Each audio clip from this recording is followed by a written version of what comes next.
All right, everyone. I'd like to welcome to the program the SCGA's Managing Director, Member Services, Kevin O'Connor. How you doing, KO?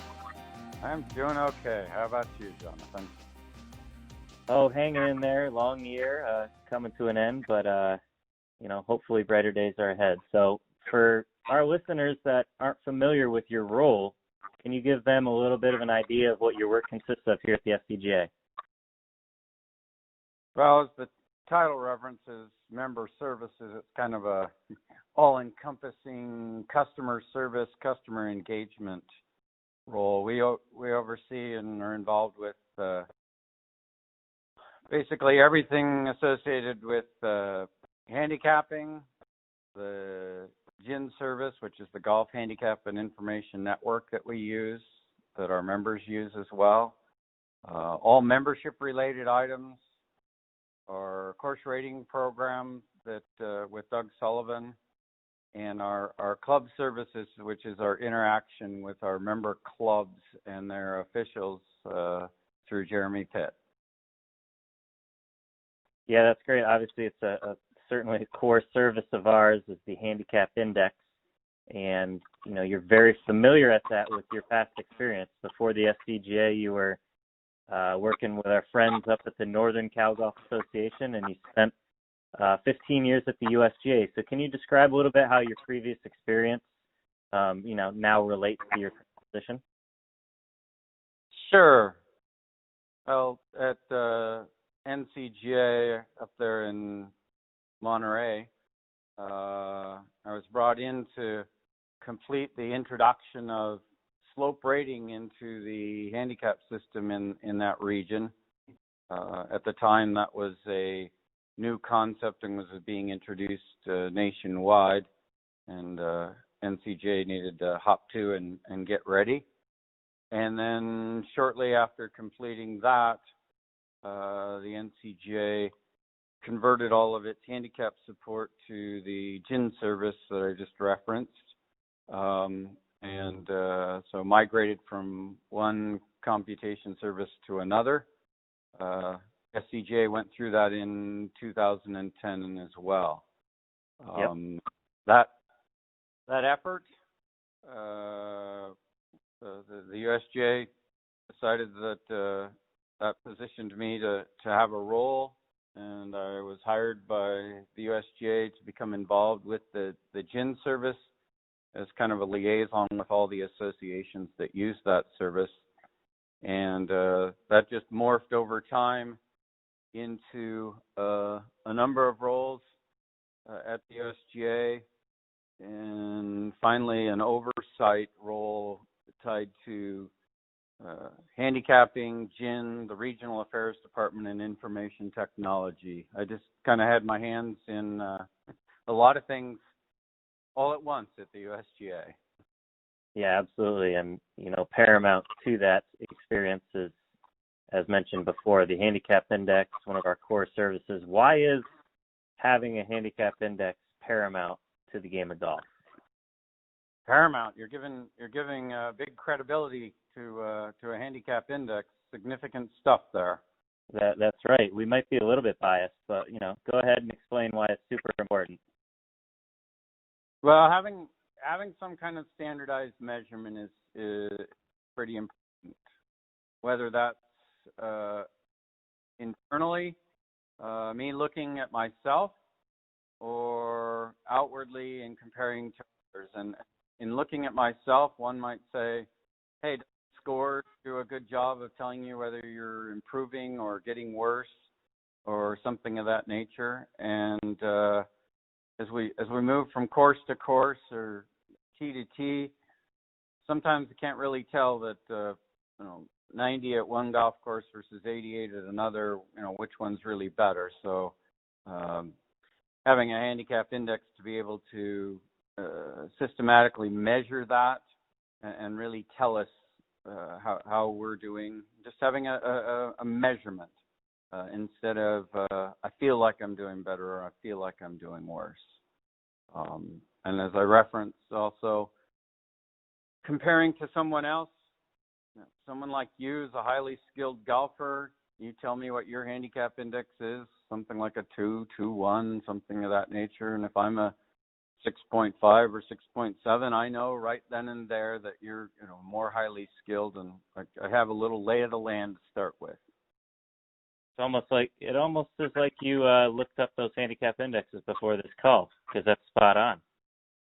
Well, that seems to be part of the member services responsibility, so maybe it's a habit. That's right. So January 1st this year, the start of this tumultuous year, the World Handicap System was unveiled. It featured an entirely reimagined system aimed towards creating this sort of one-size-fits-all process for the whole golfing world. What were a few of the key changes, and how have they affected golfers here, 10 months in? Well, there were numerous changes, and probably a couple that jumped out or became very apparent real quick, like is the change to how frequently the handicap index is updated, which is now every time you post a score, the next day a index is calculated. You may not change, but there's a calculation taking place, so you could have a different number every single time you play, and that's more in line with what we expect in the world today. We all want instant feedback, and the handicap system's responding accordingly. Yep. We have how we adjust our score to ultimately what score gets entered in for the round for handicap purposes.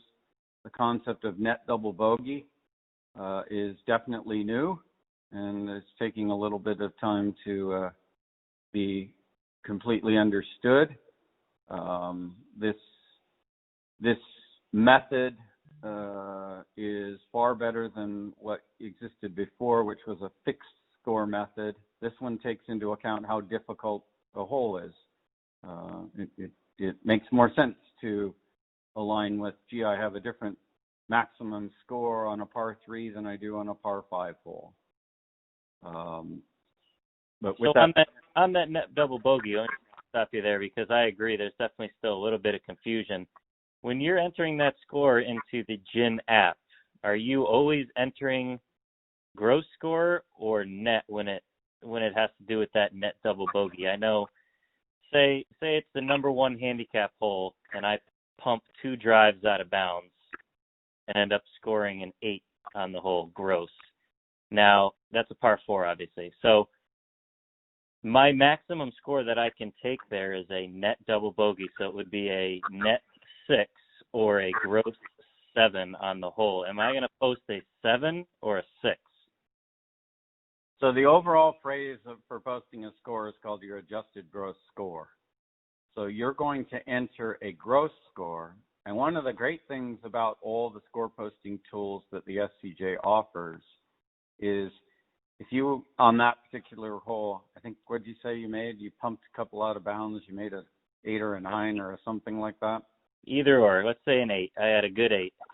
Yeah. So if you physically went to the score posting tools like the GIN mobile app or GIN.com or the course computers, and you entered that 8, if you entered your hole-by-hole scores, it would actually figure out and adjust that gross score according to this net double bogey procedure. So you can just write down what you made on the scorecard and then rattle those scores in that you made on the course, and maybe that added up to 79 for you, and it does some adjustments and says, oh, your score under net double bogey, your adjusted gross score is 77. You may have entered individual hole scores that added up to 79, but it figures out what the math is according to this procedure. So you don't have to know all the details. You can let the system do the math for you. Yeah, that's perfect, and that's the answer right there, folks. If you're using the proper tools, if you're going to GIN.com or you're using the GIN app and you're posting hole by hole, all you have to do is post the gross score and it'll figure out the rest. That's correct? That's absolutely correct. Excellent. Now, Yeah, go ahead. Sorry. I'll jump in. For those that are, I don't want to enter 18 values, which why wouldn't you when it'll do all the work for you? But we've got some folks that they like to keep their minds sharp, and they want to make sure that some computer's doing what it's supposed to do, and they want to sync up and confirm that this is happening. I mean, the phrase net double bogey sometimes just throws a curveball at people. So you can look at this in a couple different ways. Do we know what double bogey is as golfers? And I think most of us do. That's 2 over par on a hole, right? And now that other part comes in, and you say, well, what does that net mean to me? Because there you are, you asked the question earlier about what am I supposed to enter and that type of thing. But so double bogey, let's use that as a starting point. And then where is it that I receive handicap strokes? If I was an 18, I get 1 stroke on every hole. So my maximum would be double bogey plus the stroke that I receive on that hole. So in that situation as an 18, my maximum hole score or net double bogey would be 3 over par or triple bogey because I'm getting a stroke on every single hole. Another phrase that people use is double bogey plus. Double bogey plus the strokes I receive.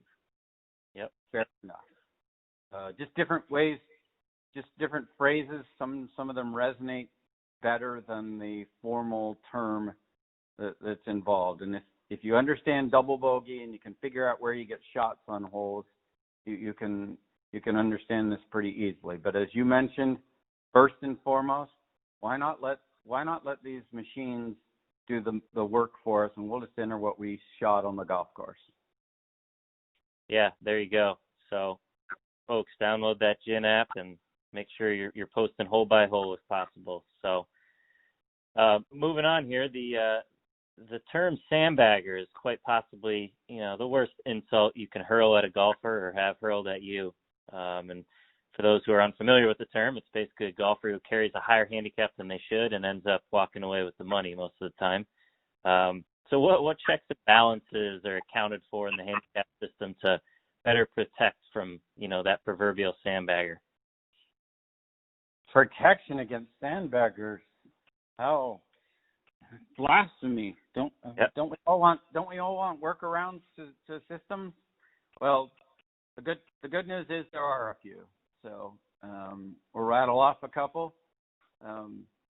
Probably as important as anything is there's something called an exceptional score reduction.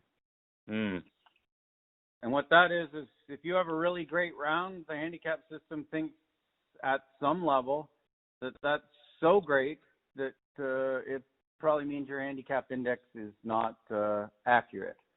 So if you actually beat your handicap index by more than 7 in a round, when you post the score and the number's calculated the next time, it's going to say, that's great, I'll do the normal calculation, but you beat the system by more than is normal. So we're going to automatically, in the math, adjust your handicap index by 1 on top of whatever the normal calculation is. And so is that adjusted by 1 for each of the scores in the file or to your overall handicap index?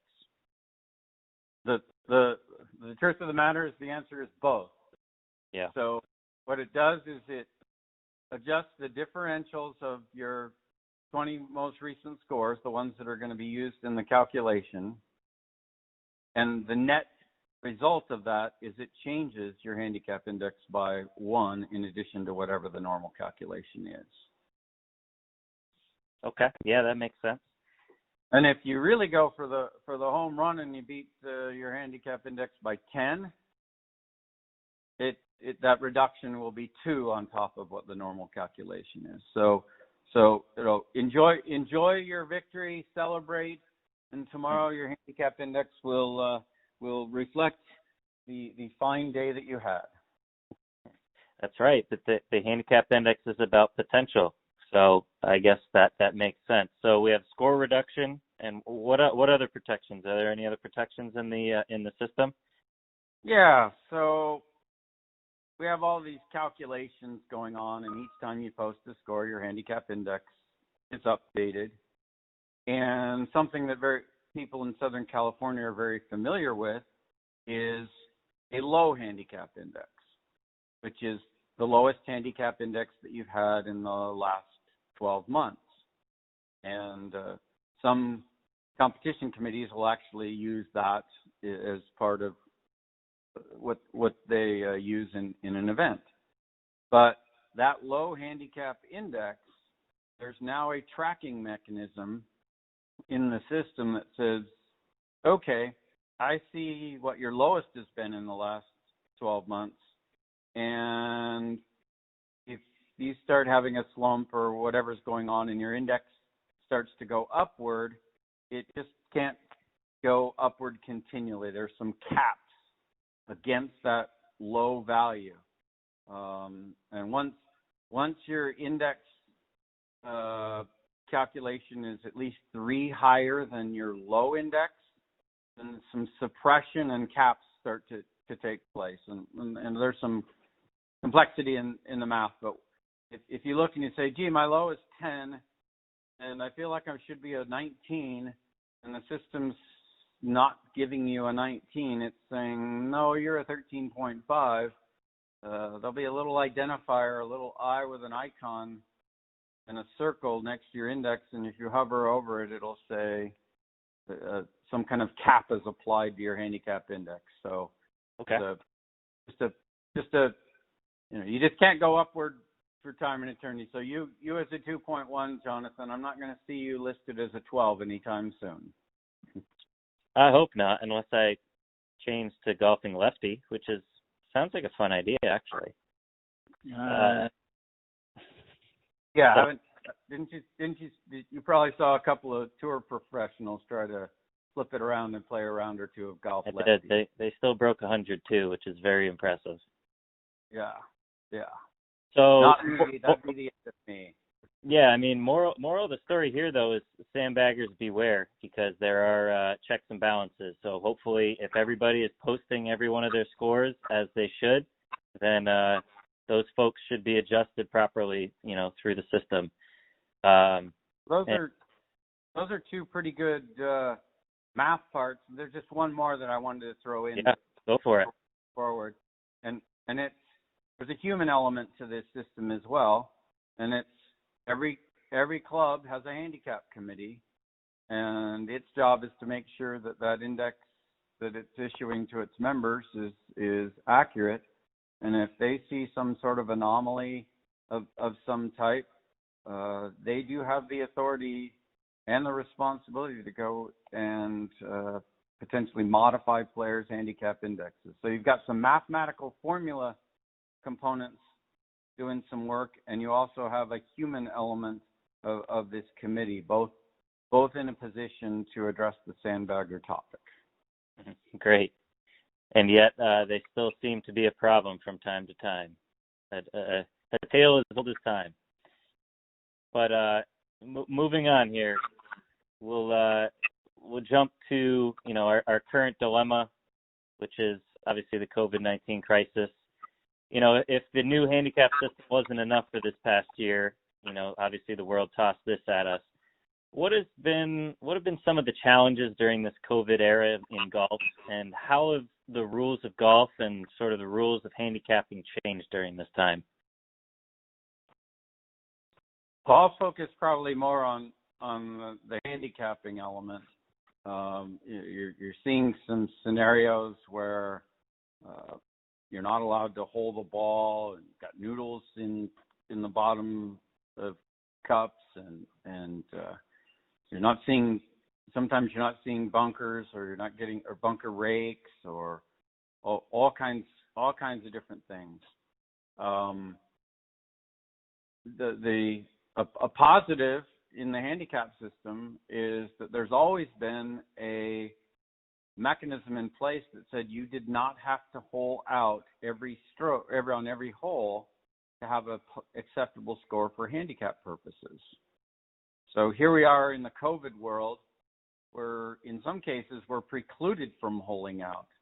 So maybe the cup liner is above the level of the ground, and so I physically can't hole out. And you say, well, wow, is that a problem? Well, no, there was already an element in the handicap system that said you have a component called your most likely score. So great, I can use this most likely score scenario. So if I've got my 10-footer and it plunks the middle of the hole liner that's sticking out, I'd say most likely that ball was going to go in the hole, and I'm going to consider that hold, and that would be my score for the hole. Right. So without there was a pre-built mechanism. It didn't have COVID-19 in mind, but certainly in some of the course scenarios and setups that we're seeing, there's a component without even an adjustment or anything having to be done, because this existed within the handicap system. And while I'm on that, that's something that's not all that well known. This most likely score element is there. It can help in pace of play scenarios. Gee, we get up and we're playing a match, and you make a 2 on a hole, and I'm lying 3, and I'm in the bunker. Obviously, I'm not going to beat you. I can put the ball in my pocket, determine what I think I'm going to make from that bunker, what my hole score would most likely be, and we can head to the next tee, and I still have a score for handicap purposes. Or if we're playing a best ball or 4-ball event, and on the rare occasion where I have a good score and you're my partner and you can't help me, you can put ball in pocket and you still have a score for handicap purposes. Or if we're out there struggling speed-wise and the group behind us is pressuring us a little bit, and we decide we're just going to bolt to the next tee, and we're 100 yards from the hole, we can make this calculation of most likely score. So it's a nice tool to have. It happens to apply very nicely in the COVID-19 environment and all the variations that we have going on with course setup and things like that. Yeah, absolutely. And, related, your department at the SCGA is, a pretty significant portion of our customer service representatives. So in this past year, what have been some of the most frequently asked questions that, you have been getting from our members? Gotcha. Well, probably the one we just talked about is right up there. How do I adjust with all these oddities on golf courses?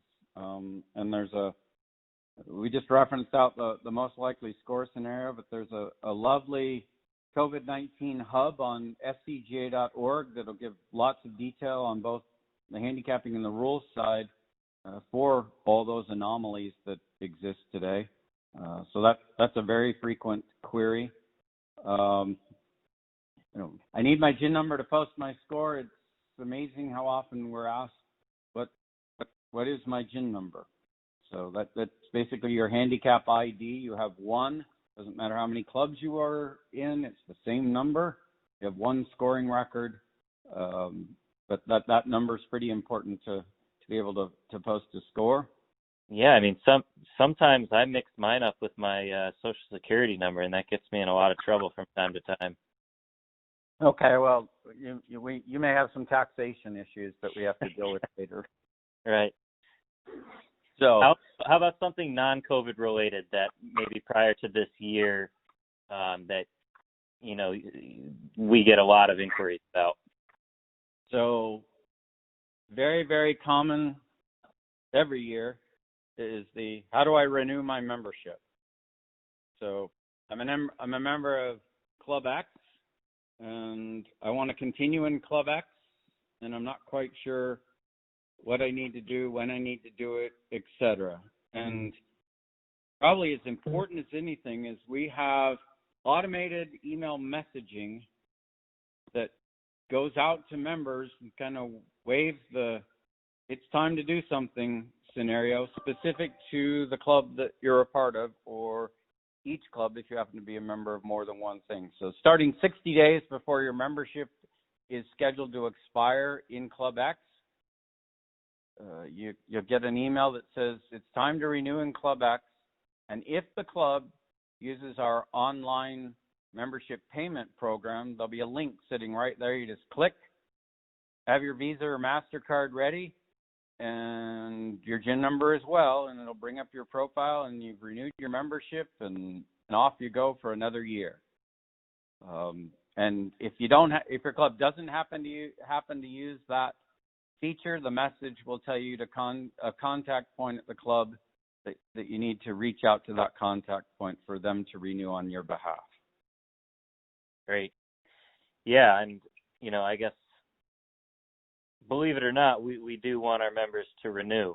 So we do have these communications in place, and most folks should expect something, like you said, 90 and then 30 days out from their renewal date. And then obviously they can always go to scga.org/join for more information. So KO, I think unless you have anything else for our listeners today, I think we'll let you go. No, it's great. Just to talk about the handicap system and how what has been implemented with the World Handicap System. There are some really nice new changes, more modernized, and it's really the first significant change in nearly 30 years, and the changes are positive, even though it's taking us a little bit of time in total as golfers and clubs to lock into everything. But we're really pleased with moving. We believe this is moving forward and is a significant improvement in the system. Yeah, absolutely. As a reminder to our listeners, 3 things: download the GIN app, and then head on over to scga.org for a bunch of information on COVID-19 handicapping and rules of golf information, as well as this past year's World Handicap System Hub. That can all be found on scga.org. A lot of information, and I think that does it, KO. So that does it for this episode of Quarantine Chronicles. Thanks so much for joining, KO, and mahalo. Mahalo to you. Thanks for the time. All right. We'll talk soon. Take care. All right. Bye-bye. Bye-bye.